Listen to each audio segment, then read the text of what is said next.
βήμα, το Σύλλογο Συμπόλης για την παρουσίαση της διάθεσης του σχέδιου αντιδρόμενου, το οποίο θέλαμε να λάβετε όλοι μέρος. Καλό θα ήταν να αποδεχτείτε με φράσεις και τόπιες χαρακτηριστικές που ισόρεσαν μπροστά μου.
δομές φιλικές προς το περιβάλλον, πόλεις εκμετάλλευτες, Υπάρχει ανάγκη για διάκριση μεταξύ των εποχών και άλλωστε ζούμε την εποχή των περιορισμένων πόρων.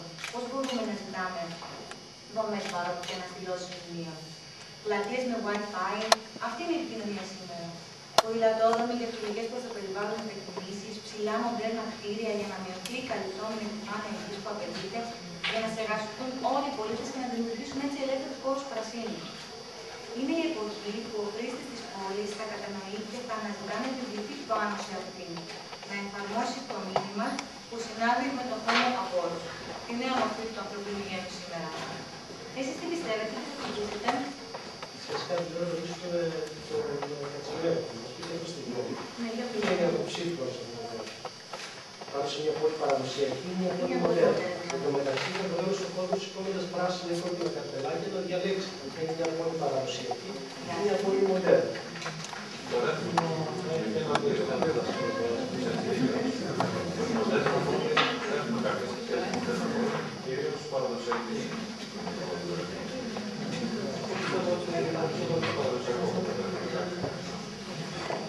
Ας σηκώσουμε λοιπόν όλοι καρτελάκια, πράσινα ή κόκκινα, όσοι διαθέτετε για το τι θέλετε και το πρώτο δικό σας.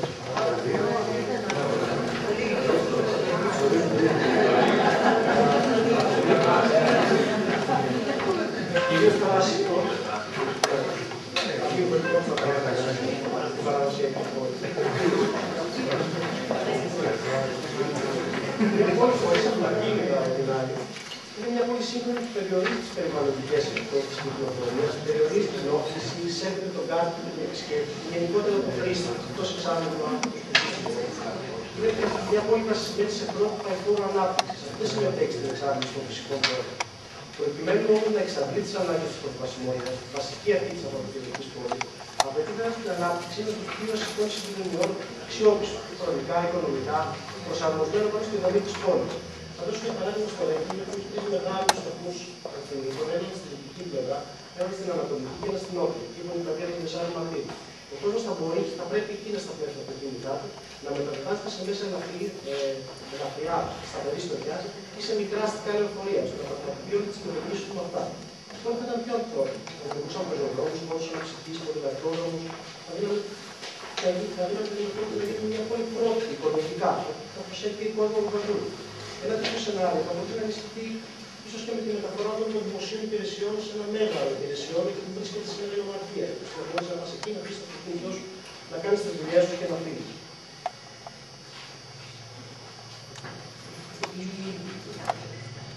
Θα μπορούσαμε επίσης να μετατρέψουμε όλο το εμπορικό κέντρο σε ένα υπεύθυνο εμπορικό κέντρο, με καφετέρειες, αυτοκολλία, παντού, πάνω τις βόλτες.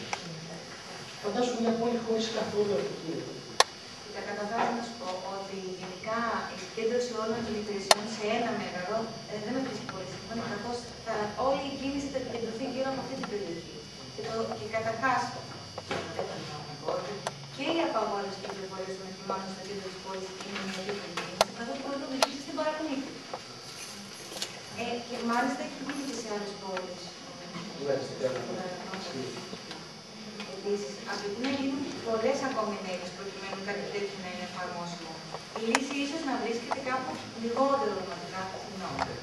Περιορισμός της κυκλοφορίας με επέκταση του δακτυλίου, βελτίωση και αύξηση του μήκους των ποδηλατοδρόμων, μαζί με βέβαια με παροχή δωρεάν ποδηλάτων από το Δήμο στους χρήστες και πάντα σε συνδυασμό με την παροχή αστικών συγκοινωνιών περιορισμένου κύκλου και ευθύνας δράσης, ώστε να μειωθεί έτσι το μέγεθος των λεωφορείων, να αυξηθεί η συχνότητά τους και να καταστήσουμε αξιόπιστα και βιώσιμα όπως πολύ σωστά προείπα. Επίσης, το σενάριο περιορισμού της απαγόρευσης κυκλοφορίας του δίνει ως κίνηση μόνο άστοχη. Πρέπει να κινηθούμε στην κατεύθυνση της οικειοθελούς και όλης της υποχρεωτικής αναχώρησης του κυκλοφοριακού χώρου στο κέντρο της πόλης. Συμφωνώ στη δημιουργία και την επέκταση πεζοδρομιών σε όλο το μήκος του παραλιακού μετώπου από το Κουντέ μέχρι την καινούργια Μαρίνα, ακόμη και κάτω από τη Φορτέζα, με προβόλους πάνω από τη θάλασσα και ξύλινες γέφυρες. Η χώρη στάθμευση σε αυτή την περίπτωση πάντως είναι ένα πρόβλημα, καθώς θα πρέπει αν και μικρότεροι να είναι περισσότεροι. Ενώ σίγουρα μία λύση λιγότερο φιλική προς το περιβάλλον, αλλά πιο κοντά στα μέλη του ανθρώπου. Εκεί να πω και κάτι άλλο. ότι όσον αφορά τα λεωφορεία και την κίνηση και την ανακλήση του επίπεδου αυτοκίνητα, δεν ξέρω κατά πόσο είναι εφαρμόσιμο, γιατί φαντάζομαι πούμε τη γυνιά μου να παίρνει το minibus για να πάει στο κέντρο.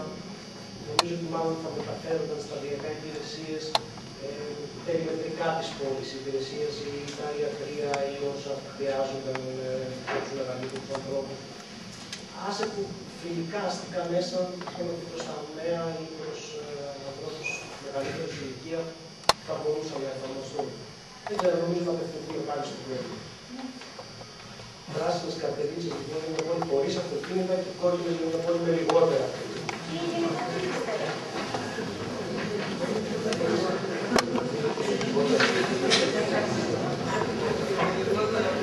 Λιγότερα αυτοκίνητα. Τα οποία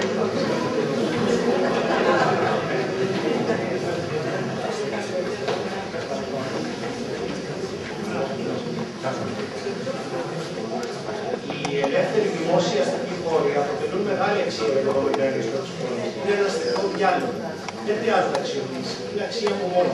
Πλατείες, μπάρκα, πόλη και ωραία ιστορική λύση προάγονται με λεπτό διάλογο, αποτελούν χώρους αναψυχής και αναζήτησης, ενώ κάλλιστα μπορούν να αποτελέσουν και χώρους εκθέσεων κυρίως στην καλοκαιρινή μικρή.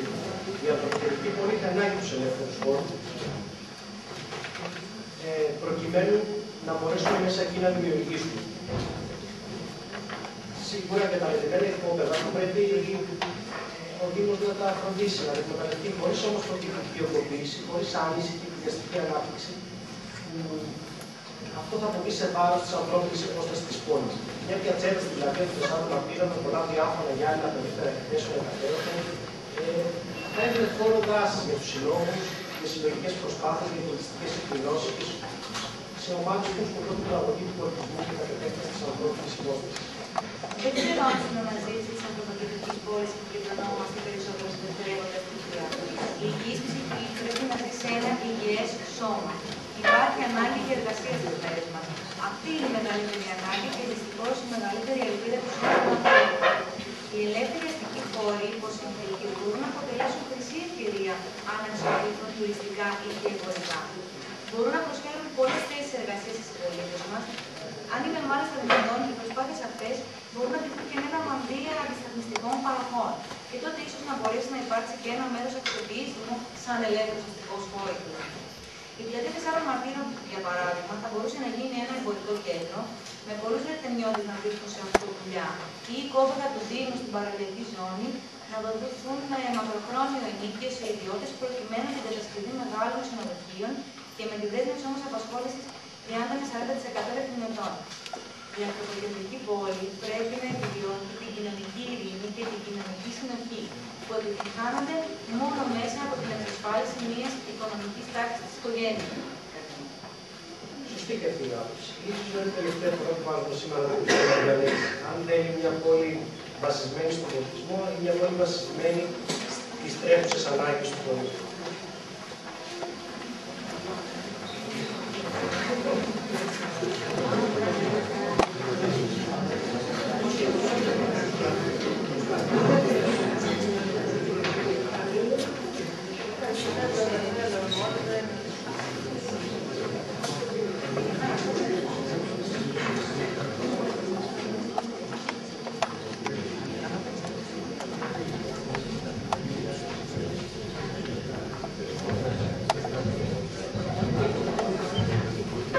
Όπως θα ήταν το Ρέθινο, 2 χρόνια μετά εφαρμόζαμε τις απόψεις του κόσμου. Το Ρέθινο, η ομορφότερη ίσως πόλη του νησιού της Κρήτης, είναι μια πόλη καθώς κάθε διαμόρφωσή της έχει περάσει στα χέρια των πολιτών της μέσα από αμεσοδημοκρατικές διαδικασίες. Η παράδοση, οι ιστορικές καταπολές της είναι παντού εμφανείς. Αναστηλωμένα μνημεία με 20 μέτρα βενετσιάνικο νερό ένα από τις πόλεις στην είσοδο της παλιάς πόλης, στη σκιά της Πορτέντας, αναπαλαιωμένες όψεις κτηρίων εξελέγουν σε μια άλλη εποχή. Σε ώρες εκκλήσεις είναι δύσκολη η πόλη να συμμετέχουν και αυτό θα ήταν καλό να αφήσετε λίγο έξω από το κέντρο, είτε ήταν τα πόδια παραδείγματα, είτε να πάρετε με την ταυτότητά σας ποδήλατο και δίρυκο. Οι μεγάλες πλατείες στα πρότυπα της βενετσιάνικης πιατσέτα, τα γυάλινα περίπτερα που στεγάζουν εκθέσεις φωτογραφίας και ζωγραφικής, ανακεντρώμενα συλλόγων καθηλώνων. Μην ξεχάσετε που οφείλετε να πάρετε μαζί στην εξωσπέδη, την υπηκότητα από την αντίκροπη, αλλά και την υποχρέωση να διαδώσετε όσα είδατε παντού. Εξάλλου, πλέον είστε και εσείς πολίτες. είστε μέρος αυτής της διαδικασίας. Σήμερα, η δουλειά μας έχει σκοπό μέσα από άμεσες δημοκρατικές διαδικασίες, έτσι σαν ένα βήμα, να πάρουμε όλη την πόλη στα χέρια. Θα ήθελα κλείνοντας να σας πω ότι τη μικρή του πόλη, ένα σχολείο στην Αθήνα, πριν από λίγες μέρες, γονείς με αμεσοδημοκρατικές διαδικασίες του πήραν στα χέρια. Ο Σύλλογος Γονέων, που έχει βιαστεί νωρίτερα, αποφάσισε με 95% του ψήφου 2 παιδιά Ρωμά να μην κατέβει στο σχολείο. Δώστε σημασία στην παιδεία πριν ζητήσουμε οτιδήποτε διαμορφώνει την πόλη μας, πριν ζητήσουμε άμεση. Ευχαριστούμε πολύ.